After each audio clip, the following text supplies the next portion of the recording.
Nakakaiyak, nakakakilig. Nakakatawa, nakaka-inlove. Dear MOR.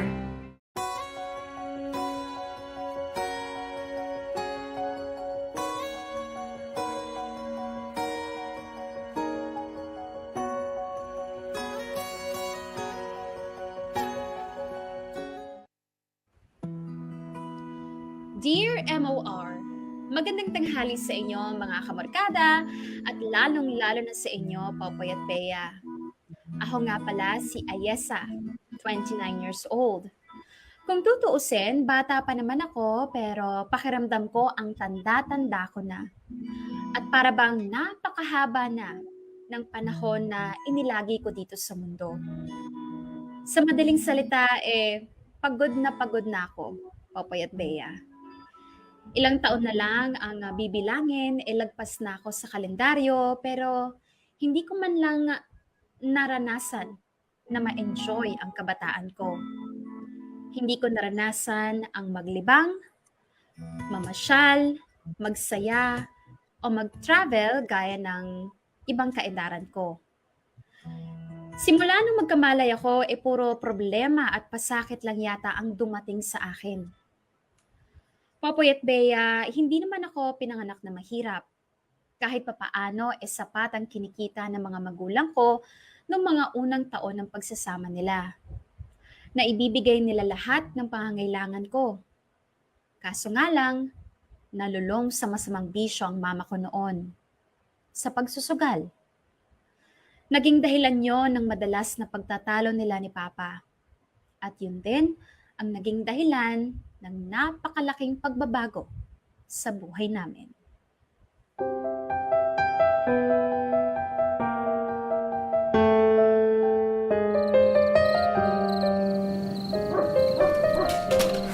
O ano? Aalis ka na lang ng ganun-ganun na lang. Hindi mo man lang naisip kaming mag-ina mo. Matagal na ako nagtitiis sa ugali mo, Melda. Ilang beses na kitang pinagsabihan at ilang beses ka na rin nangako na magbabago ka na. Pero sa halip na magbago ka, palala ka ng palala. Kaya aalis ka na lang. Yan ba yung solusyon para sa'yo? Hindi ako aalis para solusyonan ang problema. Aalis ako dahil pagod na ako sa'yo. Oh, paano yung responsibilidad mo bilang padre de pamilya? Tatakasan mo na. Para saan pa't naturingan kang haligan ng tahanan? Sana bago mo ako singilin sa responsibilidad ko, tinanong mo muna yung sarili mo kung haligi pa rin ba ang turing mo sa akin. Ano bang pinagsasasabi mo? Pwede ba, Melda? Pareho nating alam kung anong ibig kong sabihin. Hindi mo na ako nirerespeto bilang asawa mo. Hindi mo na pinapahalagahan yung pagsasama natin. Kasi kung oo, dapat matagal ka nang nakinig sa mga sinasabi ko sa'yo. Di umalis ka kung gusto mong umalis. Hindi kita pipigilan. Aba talagang aalis ako? Pero hindi ka aalis nang hindi nag-iiwan ng panggastos namin mag-ina. Ano ka mo? Obligasyon mong buhayin kaming mag-ina mo. Kaya dapat lang tustusan mo ang pangangailangan namin. Mag-iwan ka ng panggastos namin ni Yesa. Ang kapal na talaga ng mukha mo, no? Matapos mong ubusin lahat ng perang iniaabot ko sa iyo dyan sa pagsusugal mo, hihingi ka pa sa akin ng panggastos nyo? Aba, dapat lang. Anong gusto mong mangyari? Tatakas ka sa responsibilidad mo ng ganun-ganun na lang? Mula ngayon, wala na akong responsibilidad sa'yo. Tumabi ka nga dyan! Hoy! Pablo! Bumalik ka nga rito! Papa, Kaya sa anak, bakit ang dami niyong gamit? Aalis kayo? Saan kayo pupunta? Iiwan niyo kami ni Mama? ngayon lang to anak, ha? Okay? Babalikan kita kapag nakahanap na ako ng maayos na matitira natin, ha? Kukunin kita dito, ha? Pangako ko yan. Huwag mo nang paasahin yung bata kung wala ka namang balak na balikan siya. Tumahimik ka nga, napakaingay mo! Kaya sa anak, magpakabait ka dito, ha? Pangako, babalikan ka ni Papa. Ay, kailangan niyo po ba talagang umalis? Oo Umalis ka na nga kung aalis ka. Napakadami mong drama eh. Oo, talagang alis ako dito. Simula ngayon, wala ka ng asawa. At simula din ngayon, hindi na ako madadamay sa pagiging pabaya at sugalera mo. Lahat ng problema mo, sa'yo na lang. Dahil tapos na tayo. Pa! Papa!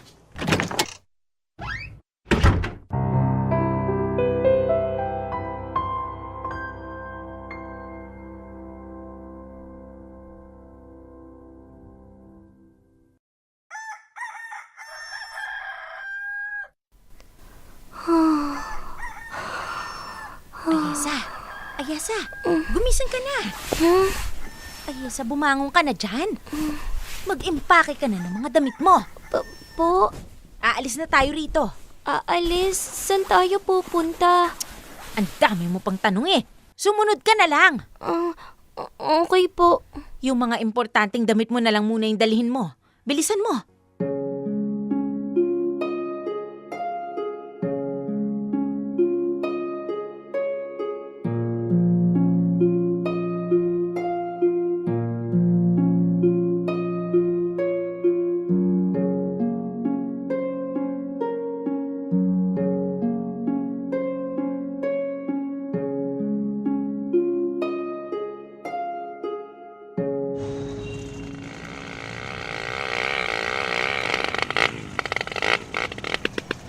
Ma, saan ba talaga tayo pupunta? Sa Tito Felix mo. Kailan tayo babalik? Bakit ang dami nating dalang gamit? Hindi ko alam. Baka hindi na. Po, paano yung bahay? Wala na tayong bahay, Ayesa. Wala na? Paano wala na? Anong ibig niyong sabihin? Nakasanla sa bangko yung titulo ng bahay natin. Nakasangla? Shh! Huwag kang maingay. Baka mamaya may ibang makarinig sa'yo eh. Paano nangyari yun, Ma? Mahabang kwento. Saka ko na sasabihin sa'yo. Paano yun? Wala na tayong bahay, hindi na natin mababawi yun. Gagawan ko ng paraan. Alam ba ni Papa to? Alam niya. Kaya nga siya lumayas eh. Dahil tumatakas siya sa responsibilidad. Pero di ba, kayong dalawa ni Papa yung nagpundar nun? Oo. Pero wala na akong magagawa. Iniwan na ako ng papa mo. At hindi ko kayang ilabas yung perang hinihingi ng bangko nang ako lang mag-isa. Kaya mabigat man sa kalooban ko, wala akong magagawa kundi isuko na lang yung bahay. Sayang yun, Ma. Baka magawan pa ng paraan. Hindi ko alam. Susubukan kong humingi ng tulong sa Tito Felix mo. Kaya ikaw, galingan mo sa pag-aaral ha. Para naman pagka-graduate mo, makapasok ka sa malaking kumpanya at magandang trabaho. Pagkatapos magkakaroon ka ng maraming pera. Para naman matulungan mo ako sa mga problema ng pamilya natin. Na dapat sana magkasama naming nilulutas ng papa mo.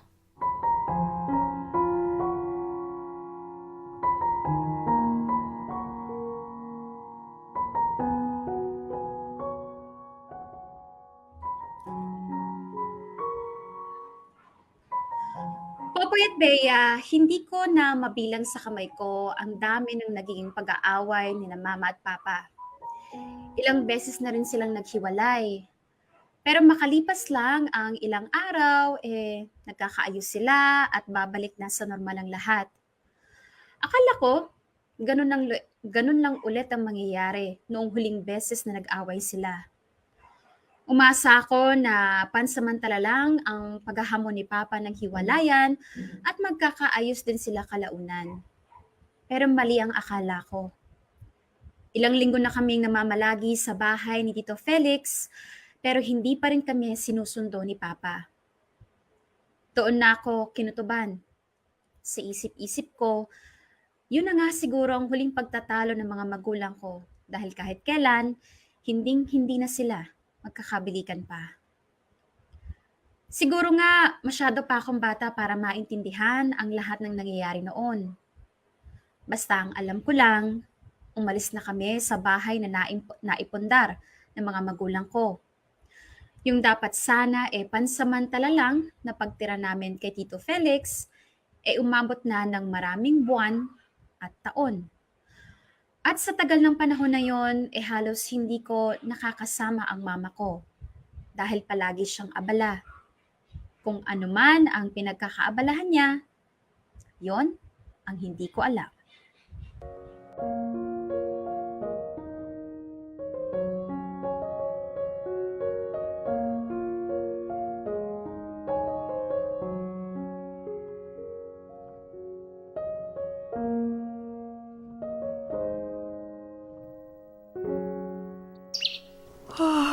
Naku, mataas na pala sikat ng araw.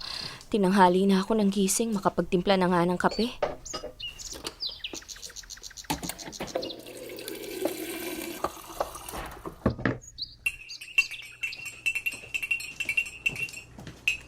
Oh, gising ka na pala. Good morning po, Tito. Good morning. Kumain ka na, may almusal dyan.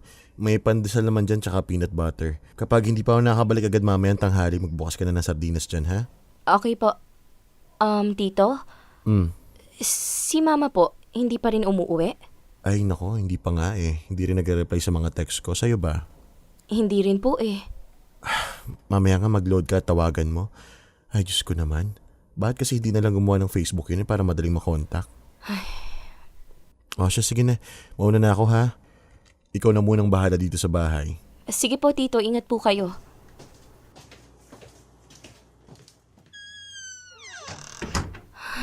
Ano na kaya nangyari dun kay Mama?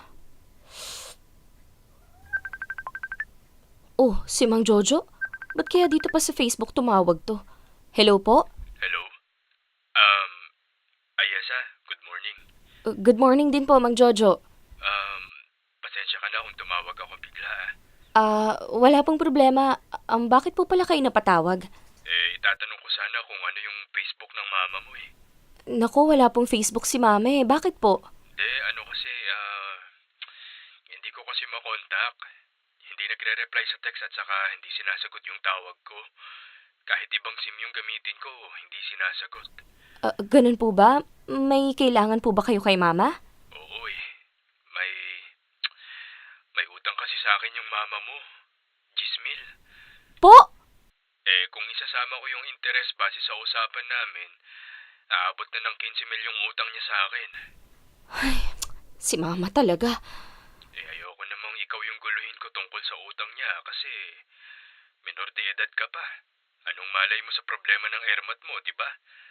Pero, Yasa, pakisabihan naman yung mama mo na mag-reply sa mga text ko. Ang tagal-tagal na nung utang niya sa akin eh. Wala man lang paramdam.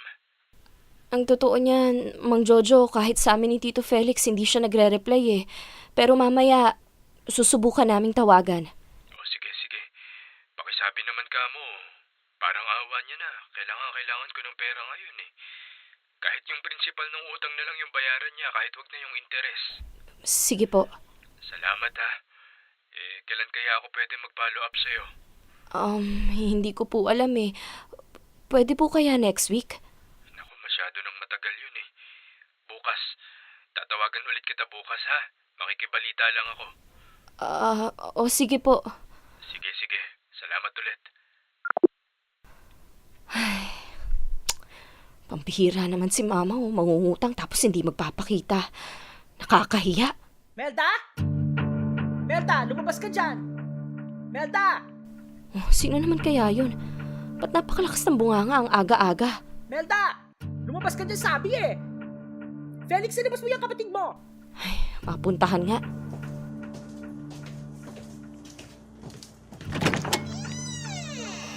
Nasaan ang mama mo? Santina? Hindi ko po alam eh. Anong hindi mo alam? Matagal na pong hindi umuuwi. So nagtatago? Hindi po. Naghahanap po ng makukuhanan ng pera. Sabihin mo nga dyan sa nanay mo, bayaran yung utang niya sa akin. Nung nangungutang siyang bait-bait niya, halos lumuha ng dugo sa pagmamakaawa. Ngayong panahon ng bayaran, ang hirap niyang hagilapin. May utang din po siya sa inyo? Abay, oo! 20,000! 5-6 pa! Laki-laki ng tubo nun. Si Mama talaga. Ilang beses ko na siyang tinitext ni hindi man lang nagre-reply. Ano ba talagang balak niya? Hihintay pa niyang ibabarangay ko siya? Naku, wag naman po. Hayaan niyo, mamaya tatawagan po namin siya. Abay, dapat lang. Dapat nga noon niyo pa yung ginawa. E di sana hindi tumubo yung utang niya ng pagkalaki-laki. At ipaalala mo rin dun sa tiyuhin mo na siya ang garantor ng utang ng mama mo. Kapag nagkataon, sabit siya dito. Opo. Buti sana kung marunong makiusap yung mama mo eh. Kaso mukhang walang balak magpakita. Naku, kapag ako talaga naisa kanya, ipapablatter ko siya. Babalik ako bukas ha. Dapat may good news ka na sa akin. Sige po. Mga hindi marunong tupad sa usapan.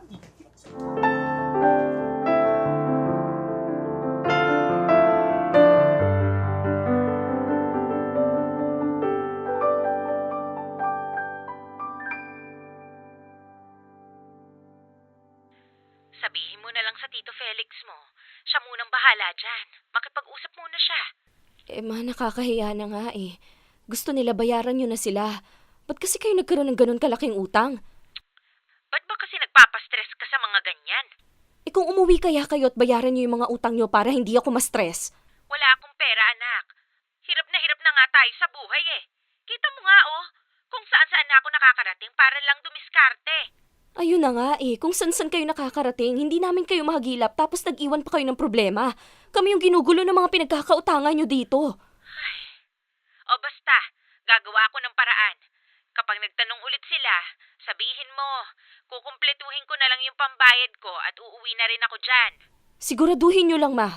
Kasi mukhang buo yung loob nila na ipabarangay kayo pag di kayo nagpakita. Lalo na si Santina. Galit na galit. Gawin nyo ng paraan. Kung hindi, lalong lalaki yung problema nyo.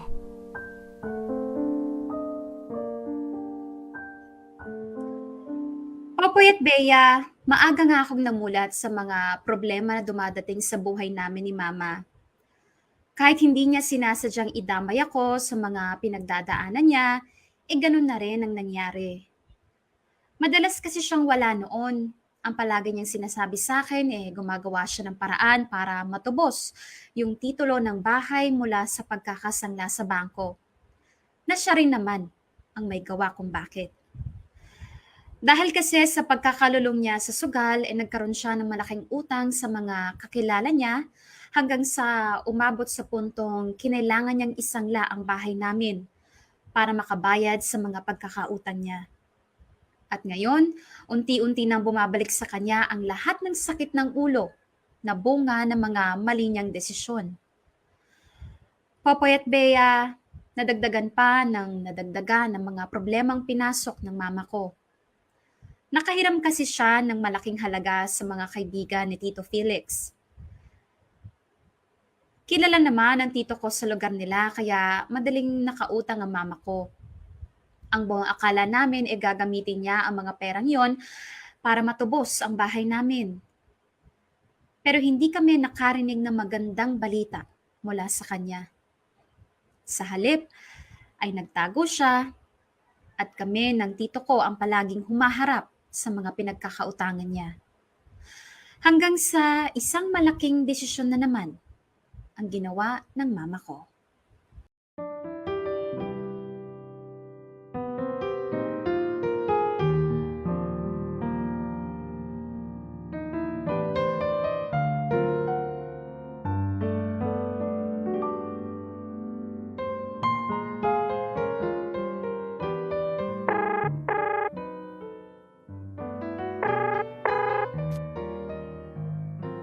Ay nako, ba't ba ayaw sumagot nitong si Sel na to? Baka nasa work, ma. Lunch break naman ngayon ah. Wala bang lunch break sa kanila? Malay nyo, sobrang busy lang talaga. Tatawagan ko ulit.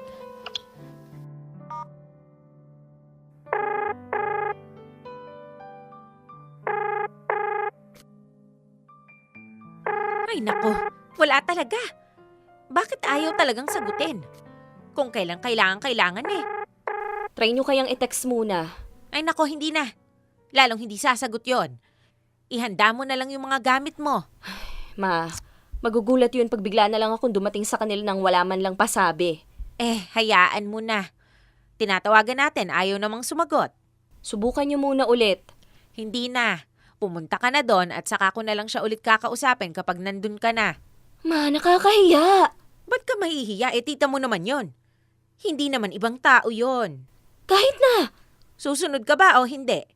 Akala ko ba ayaw mong ma-stress sa mga problema rito?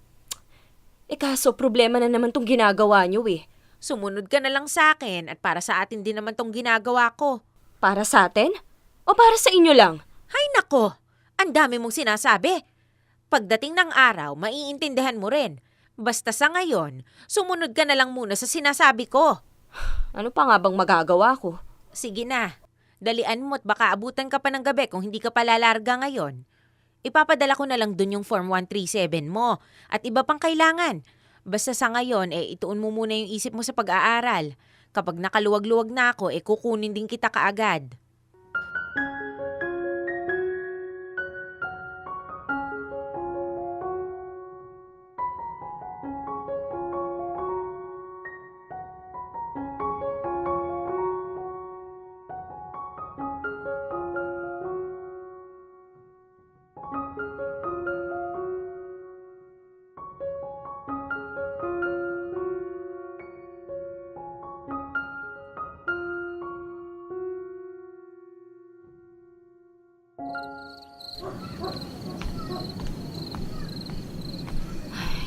Saan ba dito yung bahay ni Tita Sel?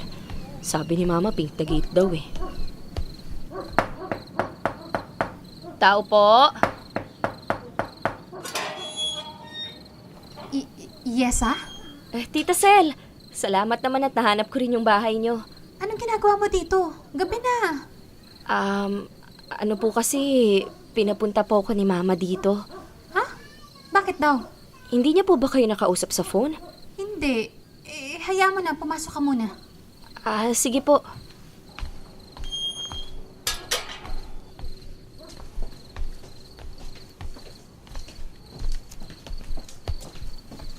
Ibaba mo muna yung gamit mo. Kukuha lang ako ng tubig. Sige po. Tawagan ko nga ulit si Mama.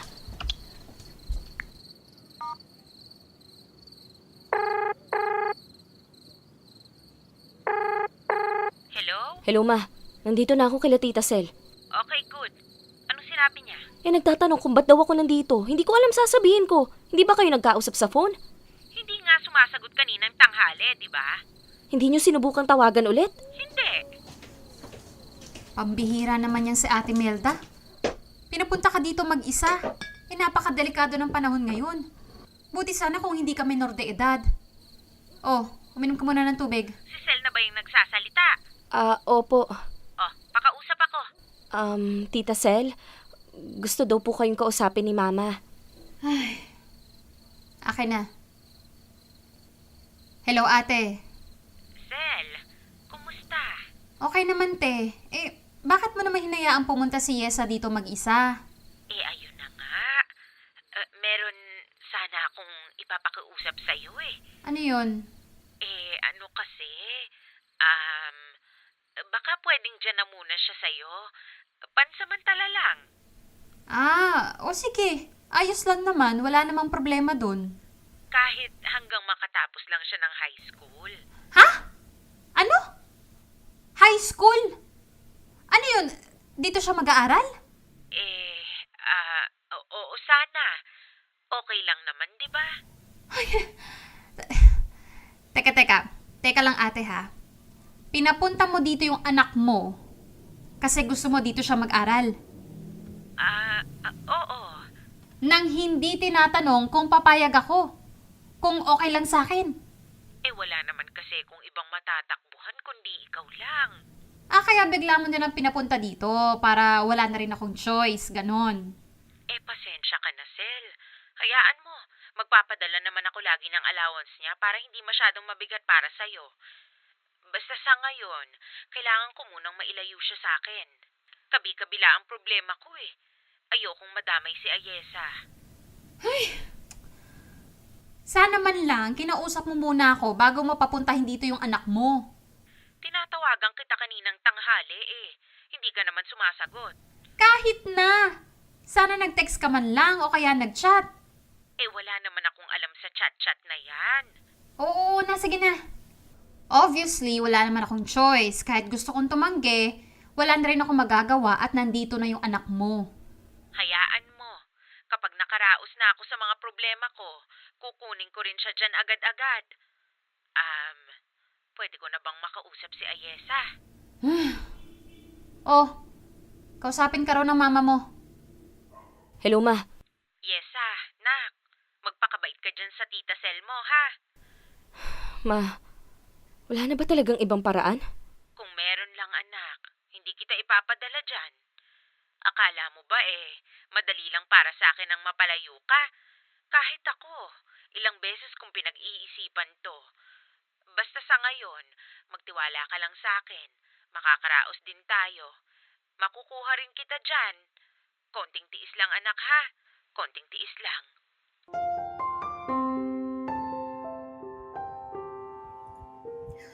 Popoy at Bea, hindi ko na alam noon kung ano ba talaga ang nangyayari sa buhay namin ni Mama. Sa tuwing tinatanong ko siya, palagi niyang sinasabi sa akin na pansamantala lang ang lahat.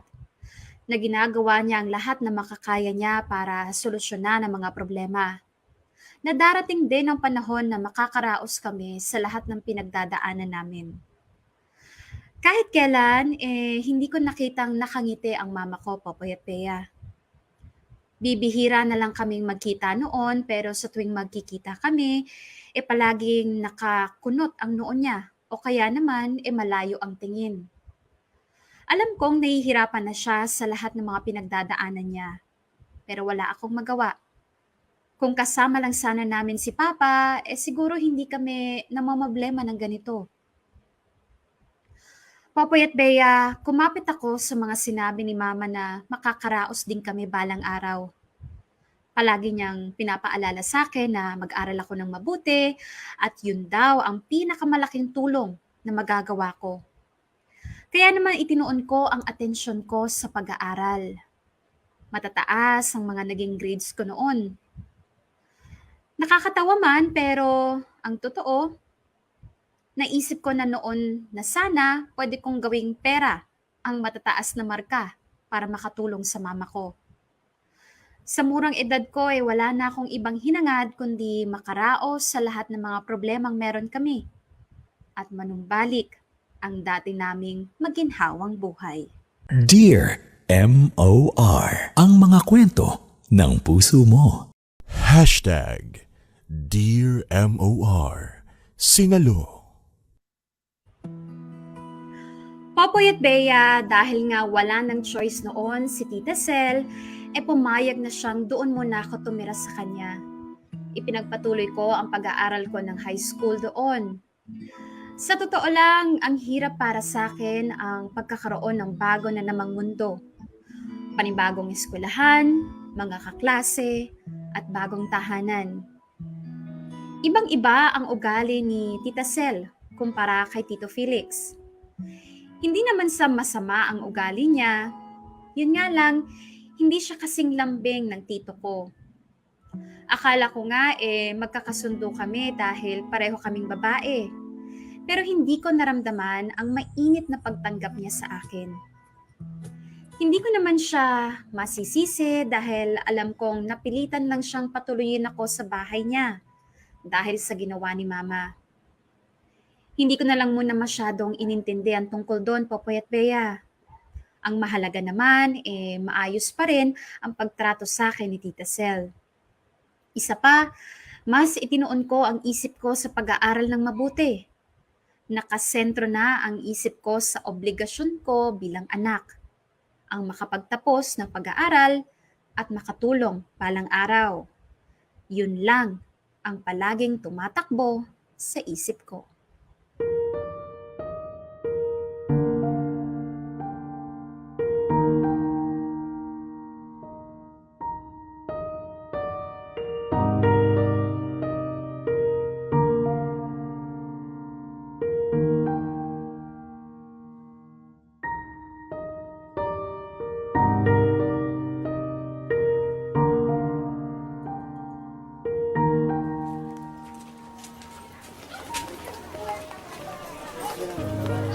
Nakakapagod sa school.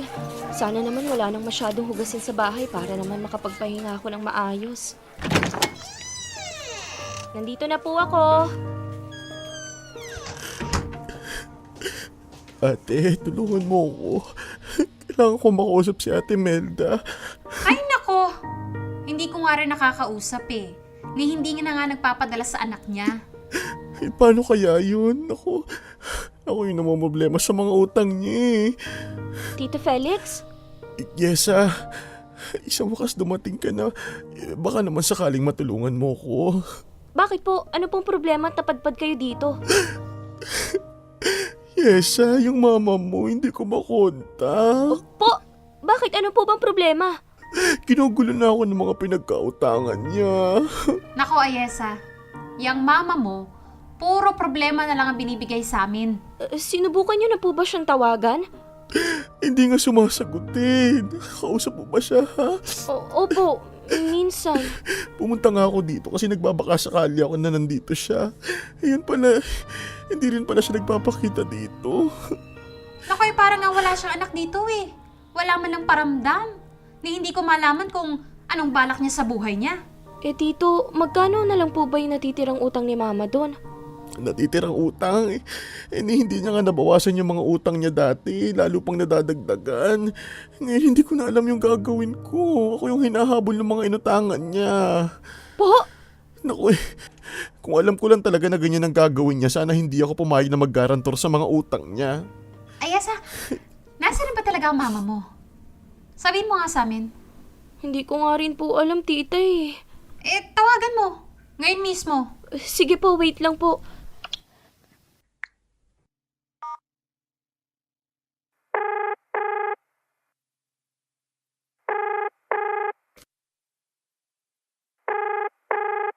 Hindi po sinasagot eh. Nakatunog na yan. Alam niyang pupunta ka dito, Felix, kaya ganyan. Hindi naman po siguro. Paano ngayon, ha?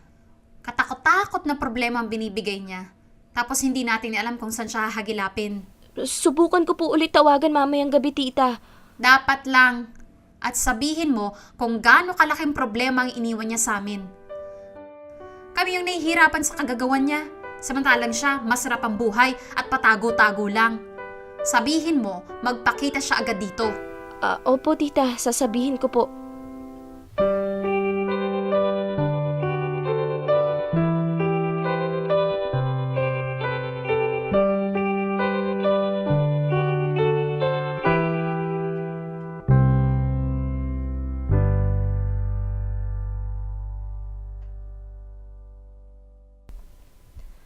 Sana naman sagutin na ni mama to. Hello, Ayesa? Hello, ma. Ba't di mo sinasagot yung tawag ko kanina? Nakasilent yung cellphone ko eh. Bakit? Nandito si Tito Felix, sinahanap ka. Ha? Bakit daw? Sinisigil daw siya ng mga pinagkakautangan mo. Naku, nayari na. Ano ba kasing nangyari, ma? Ba't ang dami-dami mong utang? Basta, ginagawan ko na ng paraan. Huwag kang mag-alala. Anong wag mag-alala? Hirap na si Tito Felix sa mga utang nyo. Anong sasabihin ko sa kanya? Sabihin mo, hindi ko sinagot yung tawag mo. Ano? Ang sabihin mo, hindi na tayo nagkakausap. At saka, huwag mo na rin akong kakausapin. Huwag mo na akong tatawagan o kahit ano. Ha? Bakit? Basta, sundin mo na lang yung sinasabi ko. Marami akong sabit ngayon at ayokong madamay ka. Kaya nga kita pinalayo eh. Naman eh, ano ba kasi talagang nangyayari sa'yo? Magulo anak. Magulo ang buhay ko ngayon. Pero maniwala ka ha, ginagawan ko na ng paraan ng lahat. Ngayon lang to, malulusutan ko rin ang lahat ng ito. Makakaraos din tayo. Paano yung pag-aaral ko, ma? Yung allowance ko, yung panggastos ko. Ilang buwan ka nang hindi nagpapadali. Makiusap ka muna sa tita Sel mo. Hindi ka naman matitiis niyan eh. Basta, pag absuelto na ako sa mga problema ko, babalikan kita kaagad, ha? Naman eh, para namang pinapabayaan mo na ako niyan. Parang gano'n na nga, anak. Pero, tandaan mo, ginagawa ko to para sa'yo, ha? Kasi ayokong madamay ka. Paano yan? Kailan niyo po ako kukunin dito? Hindi ko pa alam, anak. Basta sa ngayon, wag mo muna akong tatawagan o hahanapin, ha? Putulin mo muna yung ugnayan natin dahil ayokong magkaroon ka ng magulong buhay. Mula ngayon, kalimutan mo muna ako. Ituring mo na akong patay.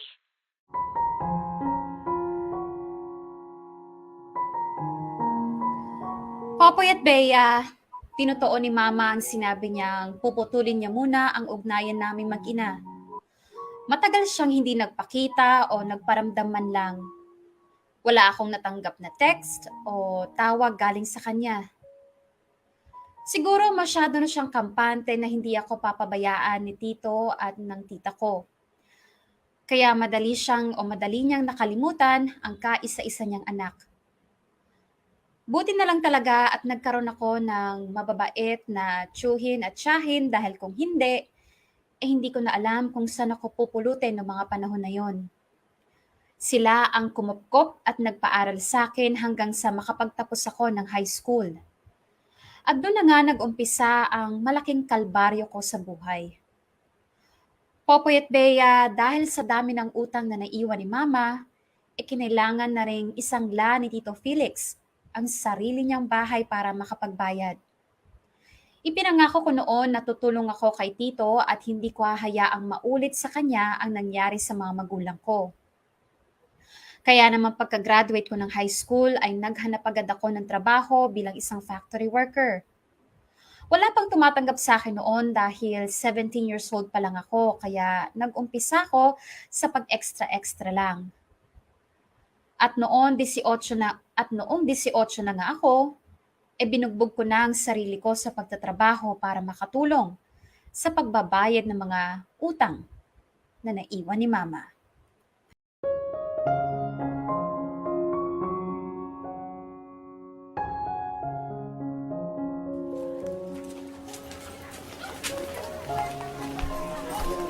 Ay, grabe, nakakapagod sa work.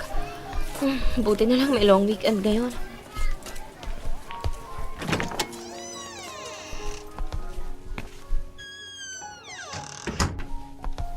Mailagay na nga sa pinggan tong pagkain na binili ko. Oh, kararating mo lang? Opo, tito. Anong oras na ba? Alauna na. Ba't naman masyado kang ginagabi? Nagpa-overtime po yung operations para daw may buffer kami para sa long weekend. Ay naku, nag-overtime ka na naman. Parang halos araw-araw ka na nag-overtime Hindi naman, tito. May mga araw naman na hindi ako tumatanggap ng overtime. Oo nga, pero mas madalas ka pa rin nag-overtime. Hindi ka ba ma-overfatigue niyan? Kailangan, tito Alam nyo naman yung iniwan na utang ni Mama. Ay nako, saan ba kasi nagtatago yung mama mo, oh? Hindi ka man lang magawang tulungan sa pagbabayad ng mga utang niya. Kahit kumustahin ka, hindi man lang niya magawa. Patay na daw siya, tito. Yun ang sabi niya. Ituring ko na daw siyang patay. Ewan ko ba kung saan nagmana yung pagiging pasaway ni ate. Kung sino pa yung panganay sa magkakapatid, siya yung sakit sa ulo. Hindi naman ganyan yung mga magulang namin noon. Ngayon, alam ko na kung bakit hindi nakatagal si Papa sa ugali niya. Ay, oo nga pala. Yung papa mo ba kamusta? Nakaka-chat mo pa rin ba? Oo, tito. Medyo busy dun sa bago niyang kinakasama ngayon. Buntis yata. Hay nako, isa pa yon. Nakipaghiwalay lang sa asawa, parang wala na ring anak. Hindi man lang niya maalalang kumustahin yung anak niya. Medyo hirap din sa buhay yung tito. May iniinda yatang sakit. Hayaan na natin siya. At least hindi siya nag-iwan ng sakit sa ulo. Hindi gaya ni Mama. Alam mo, awang-awa na nga ako sa iyo Ang bata-bata mo pa tapos ayan, bugbog na bugbog ka na sa problema. Sinalo mo na lahat ng responsibilidad ng mama mo. Oo nga Minsan nga, naiisip ko, ba't kaya ako binigyan ng mga ganitong magulang? O kaya, bakit kaya ako pinanganak pa? Hindi ko man lang naranasang enjoyin yung kabataan ko Pasensya ka na, Yesa, ha? Maski ako, wala akong maitulong sa'yo alam mo namang itong bahay lang yung meron ako. Tapos, naisang lako pa para lang mabayaran ng mga utang na iniwan ng mama mo. Di nyo naman obligasyong tulungan ako, tito. Pero salamat pa rin kasi kahit papano may natutuluyan ako ngayon. Malaking bagay na rin po yun. Nga pala, kailan yung next na hulog natin sa bangko? Next week pa naman, bali Thursday ang deadline. O sige po, yung interest na lang muna ulit yung bayaran natin, tito. Di bale, konti na lang kailangan ko para mabuo yung hinihingi nilang halaga para hindi na maremata tong bahay. Ayesa? Po, tito? Huwag kang magagalit, ha? Ano kasi, sinusubukan ko kasing hanapin yung mama mo. O tapos? Hindi ko pa rin alam kung nasan siya ngayon. Pero may nakapagsabi sa akin na meron na daw siyang ibang kinakasama. Nakuha pang lumandi. Pero hindi naman yun sure. Kumbaga ano lang, chismis lang ganun. Mukha namang hindi imposibleng mangyari yun, tito Tignan mo nga tuluyan niya na tayong kinalimutan.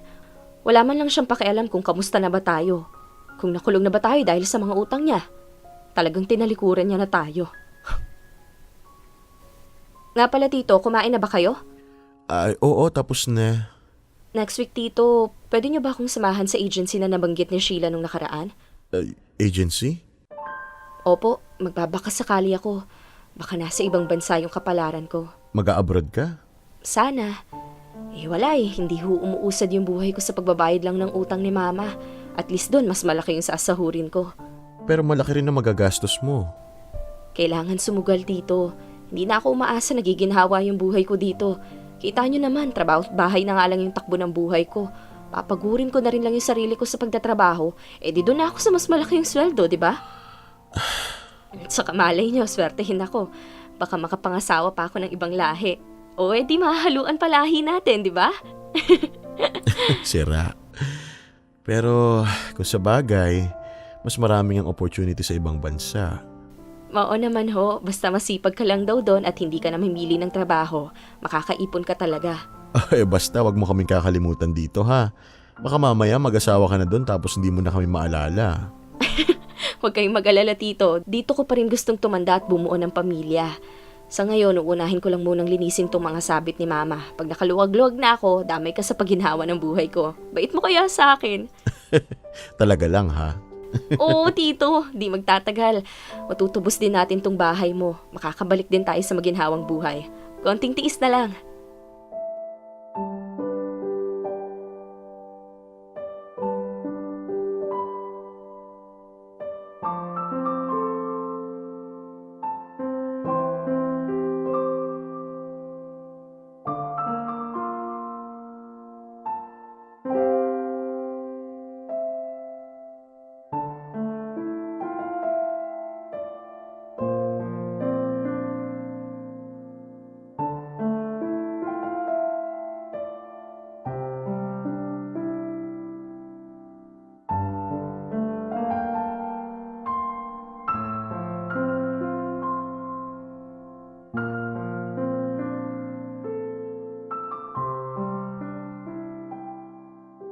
Popoy at Bea, hanggang sa ngayon, hindi ko pa rin lubos maisip kung paano nagkaroon ng napakalaking utang si Mama. Paano nagkapatong-patong lahat ng iyon para humantong sa pagsasangla ng bahay at lupa. Ganun na nga siguro siya kalulong sa sugal noon para mauwi sa ganitong kalaking problema. Mabuti na lang at naging maganda ang kapalaran ko sa ibang bansa kaya naman nakapag-ipon ako ng pantubos sa naisang lang bahay ni Tito Felix. At noong makaraos ako sa mga obligasyon ko, inumpisahan ko naman mag-ipon para sa kinabukasan ko. Lalo't nahanap ko na noon ang lalaking makakasama ko habang buhay at nagpaplano na kaming lumagay sa tahimik. Nagkataon naman na muling ibinenta ng bangko yung dating bahay nila Mama at Papa na narimata. At yun ang kauna-unahang pinaglaanan ko ng lahat ng naipon ko sa pagtatrabaho sa ibang bansa. Sa bandang huli, ako din ang nakabili sa bahay na naipundar ng aking mga magulang. Popoy at Bea, lahat ng yon ay nangyari nang hindi man lang nagpapakita sa akin si Mama. Hindi man lang niya ako nagawang kumustahin. Hindi man lang niya nakita ang lahat ng pagsisikap ko. Ang impyernong kinailangan kong pagdaanan nang dahil sa kagagawa niya. At ngayon, unti-unti nang gumiginhawa ang buhay ko. Isa lang ang hiling ko. Na sana, wag na siyang magpakita pa. Dahil kapag ginawa niya yon, baka katakot-takot na problema lang ulit ang dala niya.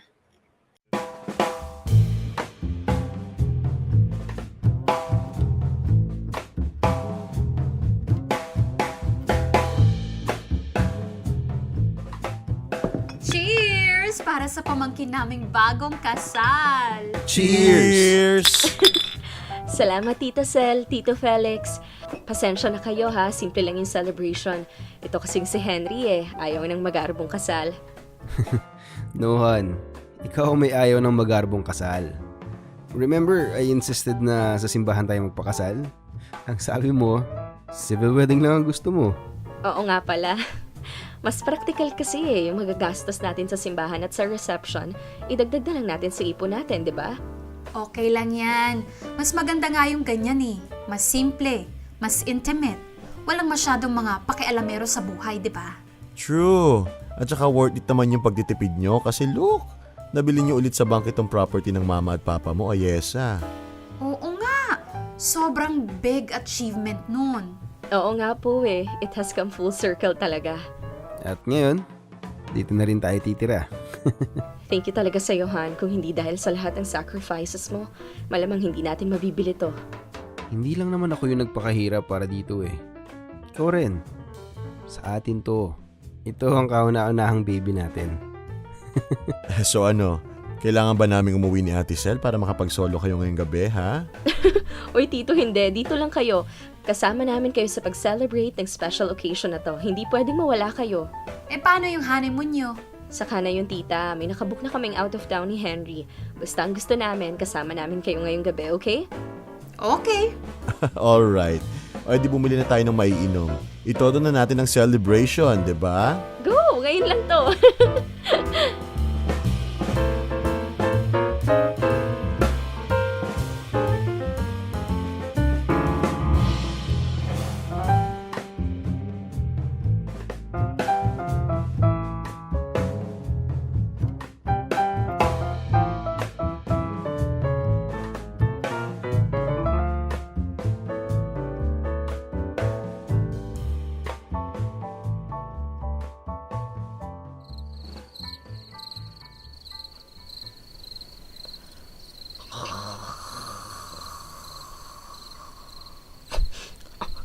Han? Han? Hindi nga kasi pwede, ate. Bakit ba ang kulit-kulit mo? Ba't ba mas magaling ka pa sa akin? Anak mo ba yung pinag-uusapan dito, ha? Ang lakas naman ng loob mong magpakita dito na parang wala lang sa'yo ang lahat. Matapos mong iwan na parang basura yung anak mo. Matapos mo siyang pagbayarin ng lahat ng utang mo. Teka, anong kaguluhan yun? Kasal ngayon ng anak ko. Kaya pwede ba? Huwag kayong makialam. Ayesa! Ayesa, lumabas ka nga dyan. Tita, please. Parang awa nyo na po. Bumalik na lang po kayo sa ibang araw. Papahinga na po si Ayese eh. Ayaw din po namin masira tong araw na to, kaya please lang po. Ako? Sisirain ko ang araw nyo? Gusto ko lang namang kausapin ang anak ko, ah. Si Mama? Pwede ba, ate? Nakikiusap na kami sa'yo. Hindi ka namin babawalan na makita sa Ayesa, pero sa ibang araw ka nalang bumalik. Sa ngayon ko siya gustong makita eh. Bakit ba mas magaling pa kayo sa akin? Nagpapahinga na nga siya. Bakit ba ang kulit mo? Mama?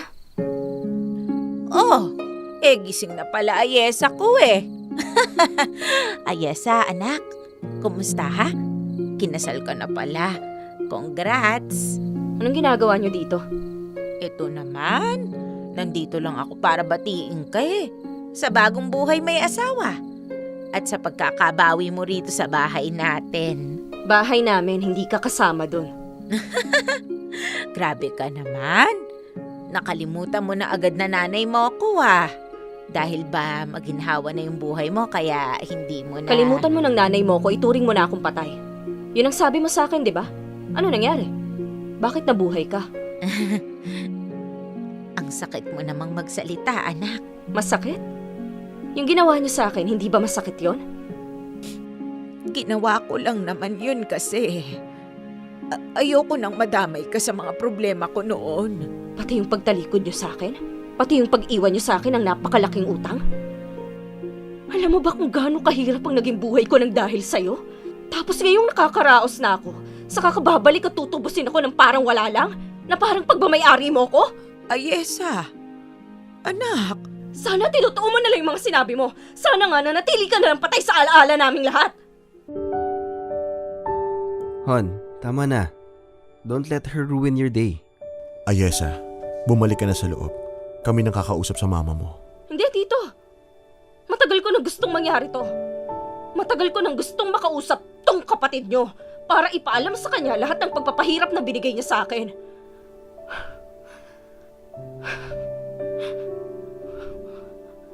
Alam mo, Ma, kahit kailan hindi ko naramdaman yung pagiging nanay mo sa akin. Inilawal mo lang ako sa mundo, oo. Pero kahit kailan hindi ka nagpakananay sa akin. At gusto ko lang sabihin sa'yo na simula nung iniwan mo ko, hindi lang kita itinuring na patay, inilibing pa kita. Kaya ngayon, umalis ka na at bumalik ka na sa hukay na pinanggalingan mo.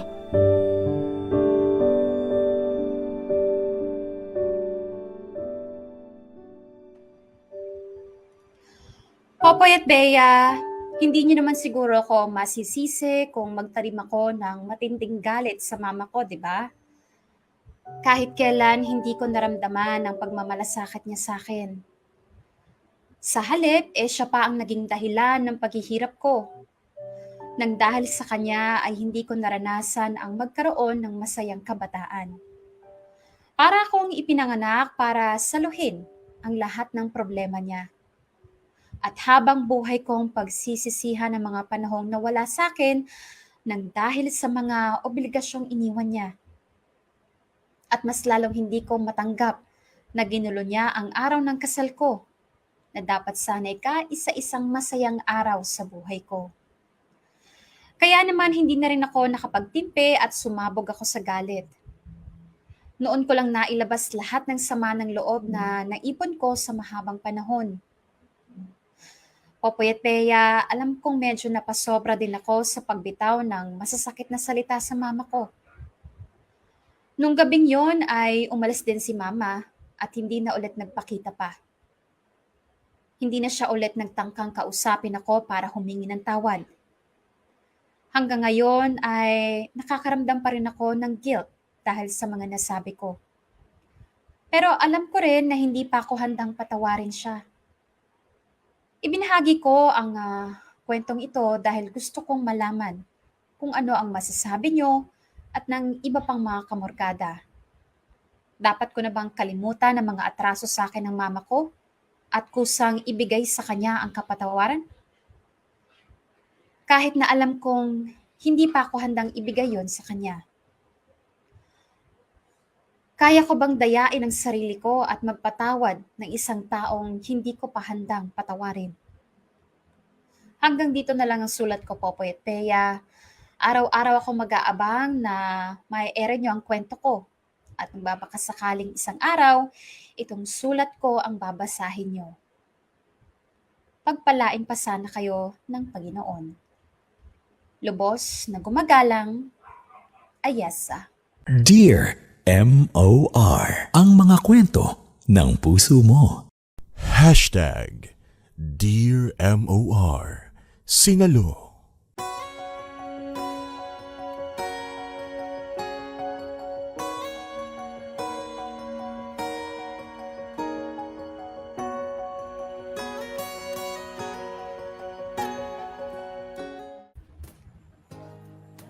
Mga kapamilya, oras na natin. It's 12 minutes makalipas ang alas 2 ng hapon at yan na nga ang ending ng ating kwento. Nagtatanong sa atin ang ating letter sender na si Ayesa.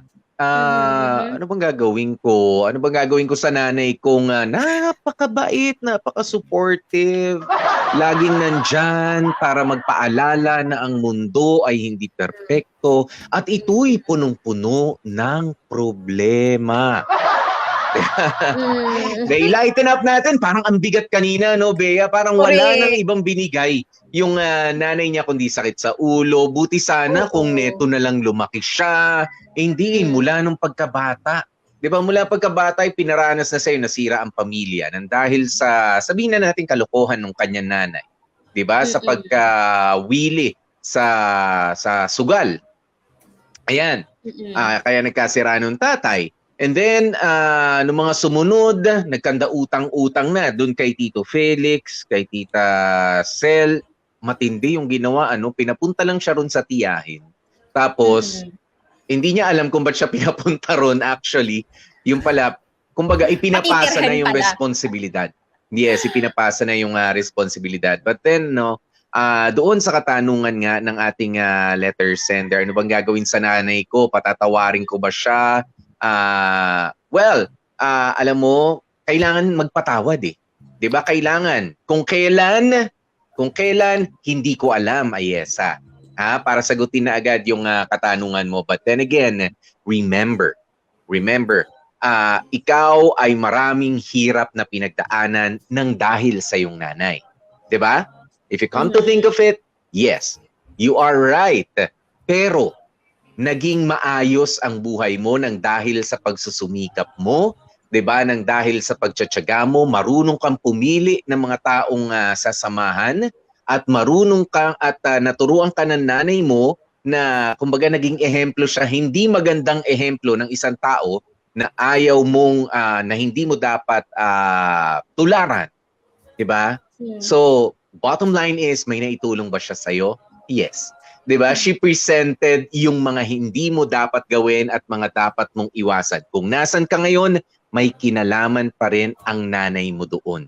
'Di ba? Kung magiging positibo Kinalaman, lang ha? tayo. Oo, kung magiging optimistic tayo, Bea, no? Kasi iniwasan mo eh. 'Di ba? Iniwasan mo, hindi naman niya iniwasan actually yung nanay niya. Iniwasan niya matulad sa nanay niya. 'Di ba? Gusto niya ng better life for her. 'Di ba? Kung ayaw na ni nanay, sige na, magtatrabaho ako, magsusumikap ako, mag-aaral ako ng maigi. Ngayon, nakuha mo na 'yan. 'Di ba? Para sa akin, doon mo na lang tingnan kung para medyo mas magaan yung pagpapatawad mo sa kanya. Kasi sa totoo lang, meron talagang direct effect yan eh.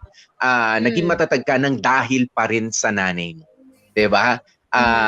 Hindi nga lang inspiring yung naging paraan, 'di ba? Hindi nga lang Pero masarap, masaya. Oo, walang bahid hindi ng masaya. Oo, walang guidance, walang ano. Pero lahat ng kabaliktaran nun, yun ang nagawa mo. So, kailangan bang i-commend yung nanay mo? I don't think so. 'Di ba? Wala naman. There's nothing really to commend. Pero may kinalaman siya sa kung gaanong kalakas at kabait kang tao sa ngayon. 'Di ba? By setting the bad example to you. 'Di ba? Yun lang. Yun ang i-highlight mo, Ayesa, no? Yung sinabi ni Popoy na may kinalaman lang. Pero alam mo, Popoy, I do not want to make it like you owe it to your mother kung nasaan ka ngayon. Ayokong ibigay yung satisfaction of the biggest contribution sa buhay mo para dun sa nanay mo. Alam mo yun, nagigets mo, Popoy? Huwag nating, i-acknowledge natin na, oo, may kinalaman, pero hindi mo utang na loob sa nanay mo, yung kung nasan ka ngayon ay dahil yun sa iniwang ka niya. Hindi ka lang niya iniwan, binigyan ka pa niya ng responsibilidad at such a young age. Yun po yung mabigat doon, young age. Puro, alam mo yun, at 17, eto marami dyan ang iniisip at 17, hala, ano kayang memoryendahin natin? Pero marami din na at 17, Anong ginagawa mo nung 17 years old ka? Nag-aaral. Problema ko kung sasagutin ko ba yung manliligaw ko. Alam mo yun? Oo, 17 years old, no? I mean, wala tayong kamuwang-muwang noon. Pero marami din ang katulad ni Ayesa Popoy na actually at 10 years old, na mga problema na saan kukuha ng pagkain or alam mo yon, may mga kapatid pa, anong ipapakain sa mga kapatid. And life is so unfair. Yeah, totoo yon. Kaya, alam mo yon, ang masasabi ko, Ayesa, pwede naming sabihin sa'yo na, Ayesa, magpatawad ka, it will free you from all the burdens and everything. Pero alam mo, Popoy, ako real talk lang Ako lang naman to, Ayesa. Baka lang naman, pwede mag-apply sa'yo. You can move on and have a happy life without forgiving the people who hurted you.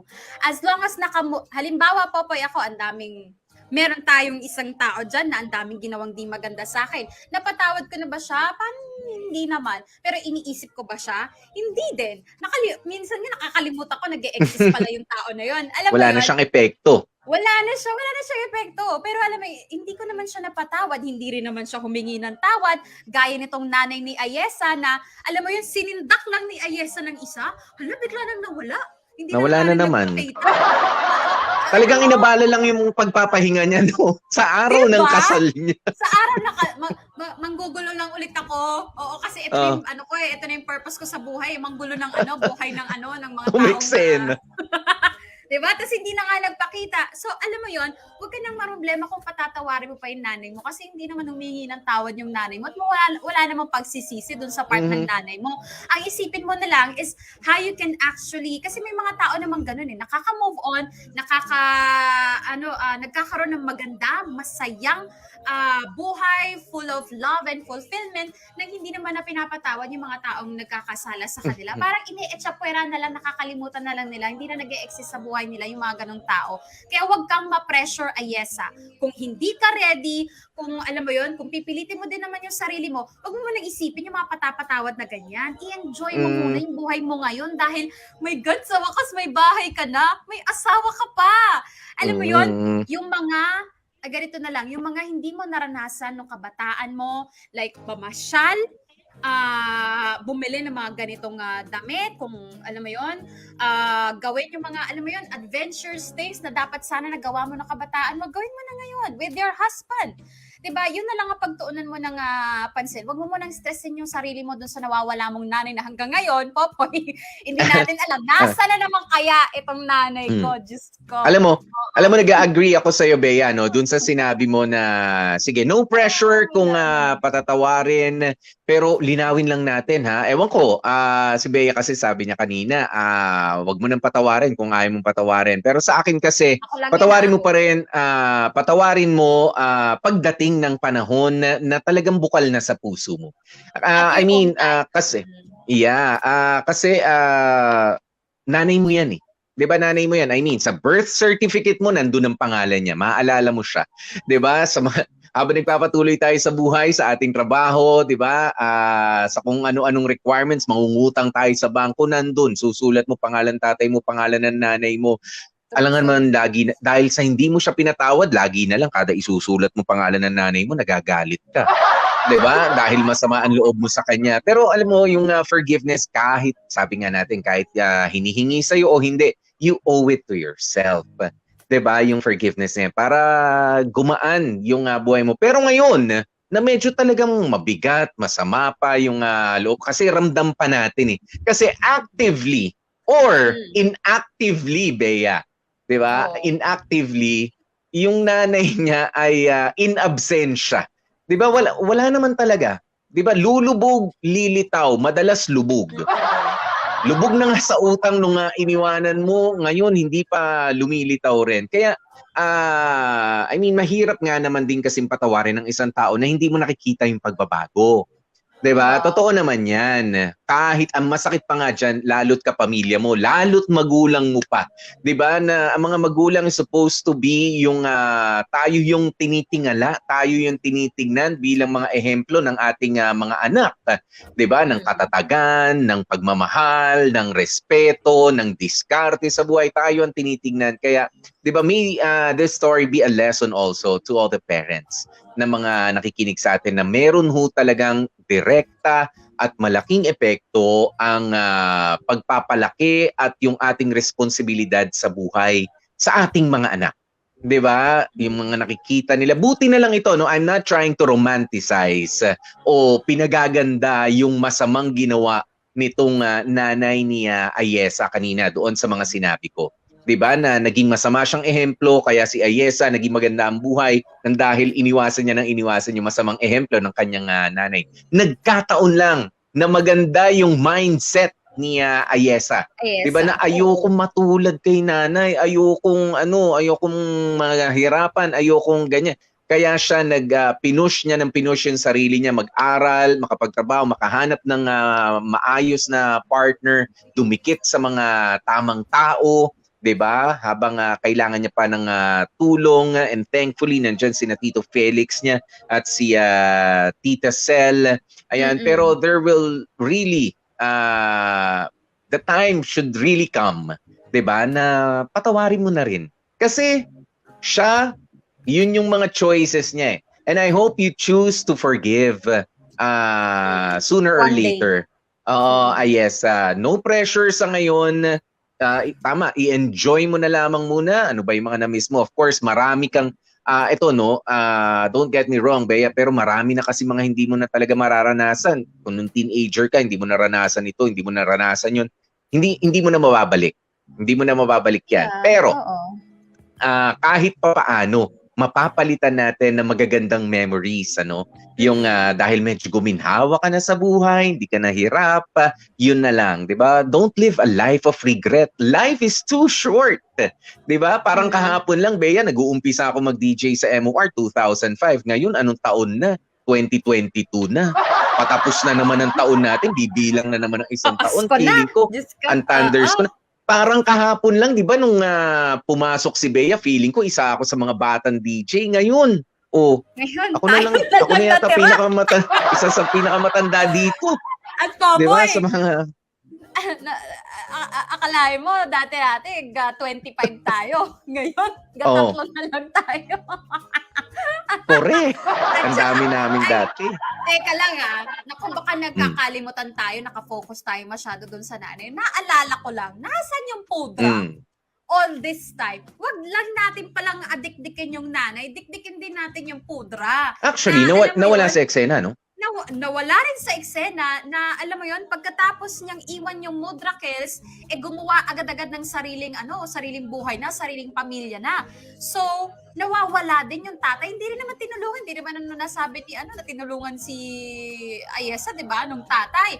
So isa ka rin pala, Pudra. Ang dapat din pala isa sa mga, kaya lang ang pinagkaiba kasi, Popoy, nahahagila pa rin naman kahit papaano ni Ayesa yung tatay. Kaya nga lang, nasabi niya doon kanina, may sakit, may iniindang sakit, tapos meron na rin sariling pamilya. So financially, wala talaga siguro mako-contribute yung tatay. Pero dapat nandun pa rin siya, emotional support man lang sa kanyang anak. Oo, ang nilamang lang ni tatay ng very, very slight is kahit papaano, hindi naman nagtatago o pinagtataguan si Ayesa. Yun kasi, alam mo, yan ang hindi ko mag-gets wag kayong mag-aasawa, wag kayong bubuo ng pamilya kung napaka-selfish ninyo, napakadamot ninyo.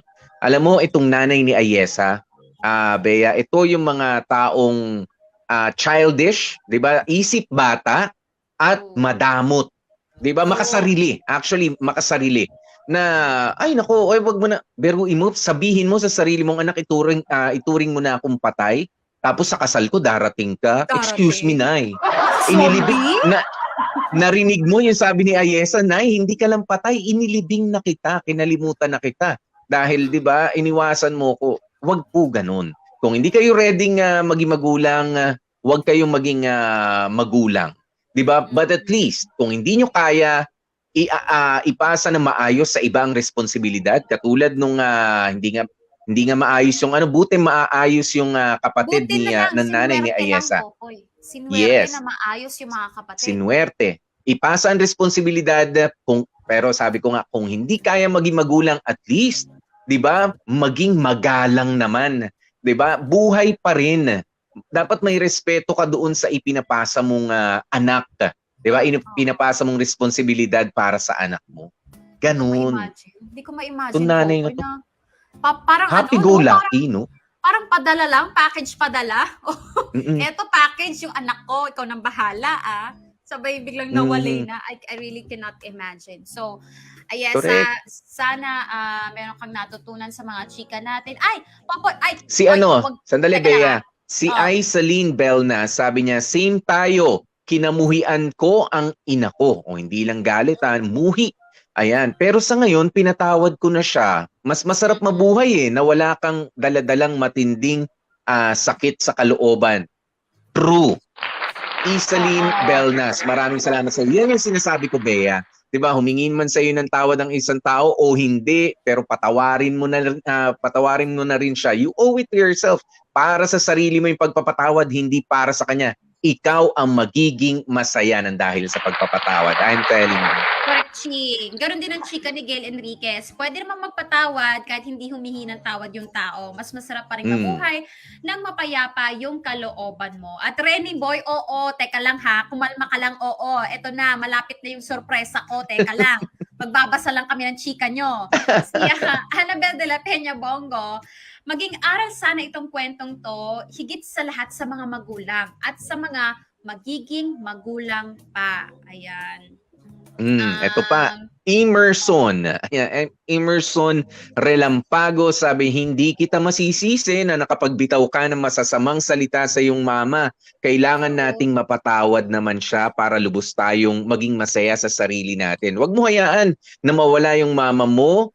Saka mo na lang siya saka mo siya patatawarin. 'Di ba? I mean, parang ganito 'yan parang alam mo na nagkulang, maraming pagkukulang sa iyo yung tao, magulang mo 'yon. Bakit ganun din yung igaganti mo sa kanya? 'Di ba? Gawan mo na lang ng maganda. Mas masarap 'yun 'Di ba? Siya pa yung makukonsensya sa mga ginawa niya, 'di ba? Kahit na hindi naman sobrang gaganda ng mo. I mean, minura ka, kaya hindi natatapos sa mga gulo sa mundo. Minura ka, minura mo rin. Nagmurahan kayo. Diba? Sinuntok ka, sinuntok mo rin, nagsuntukan na lang talaga kayo. Bakit hindi na lang, kaya nga sabi, diba, wag na lang gumante, para wag nang humaba ang usapan, ayusin na lang. Diba? Ganun. Ganyan din sana maging pagtrato natin. Alam namin, hindi lang ganun kasimple yung mga hinanakit at sakit sa damdamin na iniwan sa'yo. But there's no other way but to forgive. And forget, charot.